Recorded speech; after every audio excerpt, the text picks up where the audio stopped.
Assalamualaikum warahmatullahi wabarakatuh. Sebelumnya perkenalkan, nama saya Aizatun Nafisah dari kelas Matematika Ekonomi PM5C. Nah, dalam video kali ini kita akan belajar bersama mengenai fungsi produksi. Pengertian fungsi produksi.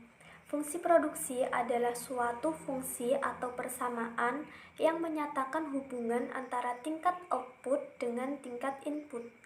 Hubungan antara jumlah output Q dengan jumlah input yang dipergunakan dalam produksi X1, X2, X3 sampai dengan Xn secara matematis dapat ditulis dengan Q sama dengan F dalam kurung X1, X2, X3 sampai dengan Xn, di mana Q sebagai output dan X sebagai input. Ketika input-input produksi terdiri dari kapital, labor, resource, dan teknologi, maka persamaan produksi dituliskan sebagai X sama dengan F dalam kurung C, L, R, T, di mana Q adalah kuantiti atau jumlah barang, F adalah fungsi atau simbol persamaan, C adalah kapital atau modal, L adalah labor atau tenaga kerja, R adalah resource atau sumber daya alam, dan T adalah teknologi atau kewirausahaan. Kemudian kita perlu mengetahui tujuan produksi.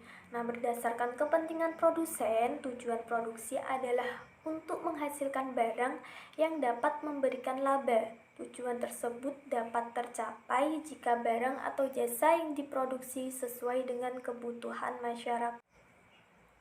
Nah, oleh karena itu dapat dikatakan bahwa sasaran dari kegiatan produksi adalah untuk memenuhi kebutuhan masyarakat atau melayani kebutuhan masyarakat secara umum. Kemudian selanjutnya yaitu contoh produksi.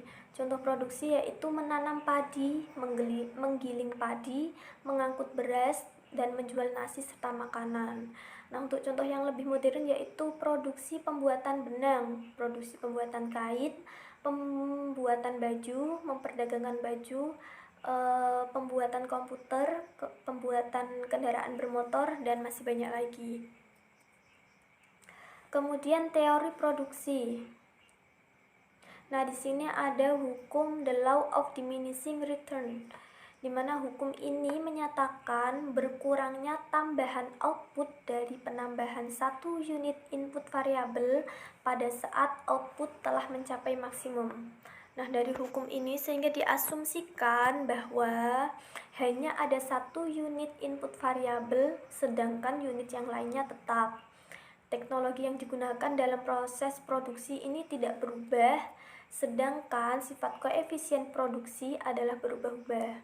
Jadi hukum ini akan berlaku jika ada satu unit input variabel, sedangkan unit yang lainnya tetap, teknologi yang digunakan tidak berubah, serta sifat koefisien produksi juga tidak berubah-ubah. Kemudian selanjutnya yaitu konsep-konsep produksi. Nah, di sini yang pertama ada fungsi produksi total atau total produk, atau yang biasa disingkat dengan TP. Fungsi produksi total adalah hubungan matematis yang menggambarkan jumlah output atau yang biasa disimbolkan dengan Q yang akan diperoleh dengan menggunakan input tenaga kerja dan mengasumsikan input produksi lainnya adalah tetap. Jadi outputnya diperoleh dengan input tenaga kerja dan mengasumsikan input produksi lainnya itu tetap. Dari fungsi produksi total, kita dapat menganalisis tingkat produksi perusahaan berdasarkan pada input produksi dengan menggunakan persamaan TP sama dengan F dalam kurung K, L, di mana TP adalah sebagai total produksi, K sebagai modal, dan L sebagai tenaga kerja. Kemudian konsep produksi yang kedua ada fungsi produksi marginal atau marginal produk yang biasa dengan disingkat MP. Fungsi produksi marginal adalah hubungan matematis yang menggambarkan pertambahan jumlah output atau Q yang disebabkan oleh adanya pertambahan input tenaga kerja yang digunakan. Nah, kalau pada produksi total tadi inputnya tetap, sedangkan kalau pada fungsi produksi marginal itu ada pertambahan jumlah output yang disebabkan adanya pertambahan input tenaga kerja. Dari fungsi produksi marginal, kita dapat menganalisis tingkat produktivitas perusahaan dengan menggunakan persamaan MP sama dengan delta Q per delta L, di mana MP adalah produksi marginal, delta Q yaitu perubahan produksi total, dan delta L perubahan tenaga kerja. Kemudian fungsi yang ketiga yaitu produksi rata-rata atau average product yang biasa disingkat dengan AP. Nah, fungsi produksi rata-rata adalah hubungan matematis yang menggambarkan rata-rata jumlah output Q yang dihasilkan oleh setiap perubahan input tenaga kerja yang digunakan. Dari fungsi produksi rata-rata, kita dapat menganalisis tingkat produktivitas perusahaan yaitu dengan AP sama dengan sigma Q per sigma L atau sama dengan Q per L, di mana AP adalah average product atau rata-rata produksi, Q sebagai produk total, dan L sebagai jumlah tenaga kerja. Baik, selanjutnya untuk menambah pemahaman kita, mari kita lakukan contoh soal. Kita bahas bersama. Di sini ada contoh soal yang pertama. Suatu proses produksi yang menggunakan input L dan K untuk menghasilkan produk tertentu. Dalam proses produksi tersebut, input L sebagai input variabel dan input K sebagai input tetap pada tingkat 20 unit. Persamaan produksi total yang dihasilkan dari proses produksi tersebut ditunjukkan oleh persamaan Q sama dengan 6L plus 20.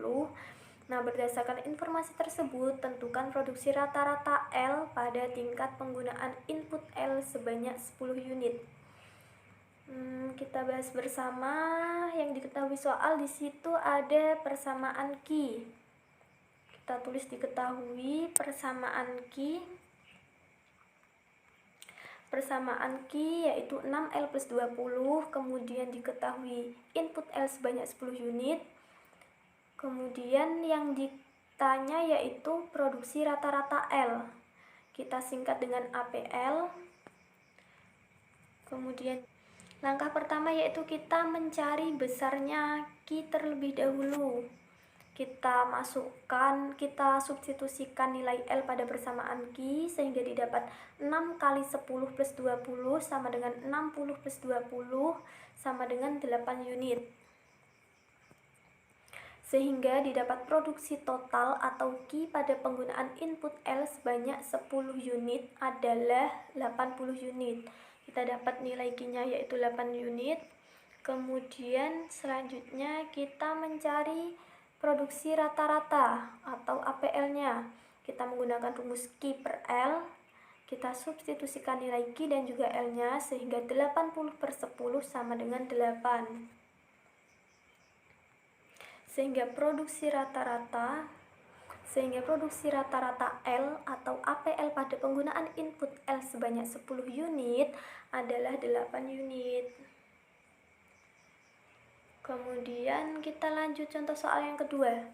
Di sini ada sebuah perusahaan memproduksi barang Y menggunakan satu macam input variabel yaitu X. Jumlah barang Y yang dihasilkan ditunjukkan oleh persamaan TP sama dengan 240X plus 24X kuadrat negatif X pangkat 3. Tentukan produksi rata-rata input X pada penggunaan input X sama dengan 10 unit. Pembahasan, kita tulis terlebih dahulu apa yang diketahui dalam soal, yaitu persamaan TP. Ada persamaan TP, kemudian diketahui lagi nilai X yaitu 10 unit. Sudah, kemudian yang ditanyakan yaitu produksi rata-rata atau AP dari X tersebut. Sehingga langkah yang pertama yaitu kita menggunakan persamaan AP, yaitu Q per X, Q-nya yaitu TP ya, TP Q lagi sama dengan TP, sehingga 240X plus 24X kuadrat min X pangkat 3 per X dihasilkan 240 plus 24X min X kuadrat. Kemudian kita substitusikan nilai X sama dengan 10 ke persamaan APX, yaitu sehingga didapatkan APX sama dengan 240 ditambah 24 kali X, X-nya 10, jadi 24 kali 10 dikurangi 10 kuadrat, sehingga dihasilkan produksi rata-rata atau AP dari input X pada penggunaan input X sama dengan 10 unit, yaitu sebesar 380 unit. Selanjutnya yaitu latihan soal. Nah, untuk menambah pemahaman kita lebih matang, kita kerjakan latihan soal berikut. Nah, bisa dikerjakan sendiri ya. Nah, sekian pembelajaran kita kali ini. Semoga yang kita pelajari bermanfaat. Terima kasih atas perhatiannya. Wassalamualaikum warahmatullahi wabarakatuh.